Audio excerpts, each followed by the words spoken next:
জীবনে যেদিন শ্বশুরবাড়িতে ১ম পা রাখবো সেদিন এমন কিছু, কিছু কথা শুনেছি যা শুনে আমার মন ভেঙে গেছিল।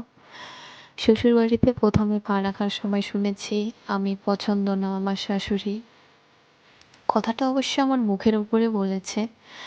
আমার এক বান্ধবী জিজ্ঞাসা করছিল তো আমার বান্ধবীর সামনেই বলেছে আমার শাশুড়ি মা আমাকে পছন্দ না। তো যেহেতু আমি তার হাত ধরে চলে গিয়েছি তো আমি তো আর আসতে পারব না।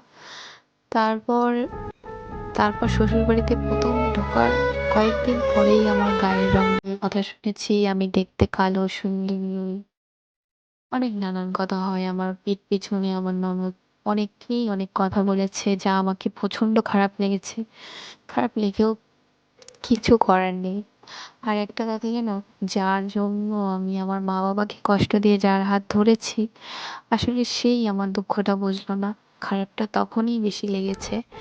যার হাত ধরে এসেছি, যার সঙ্গে যার মায়ায় পড়ে মা-বাবাকে কষ্ট দিয়ে, সেই একদিন আমার সঙ্গে এত খারাপ ব্যবহার করবে, দুর্ব্যবহার করবে কোনোদিনও ভাবতে পারিনি। আর একদিন আমার শাশুড়ি মা বলেছিল, আমি নাকি তাদের মেয়ের সঙ্গে আমার গায়ের রং একদমই মানায় নি। তাদের মেয়ে দুধে আলতা আর আমি কোথায় কালো।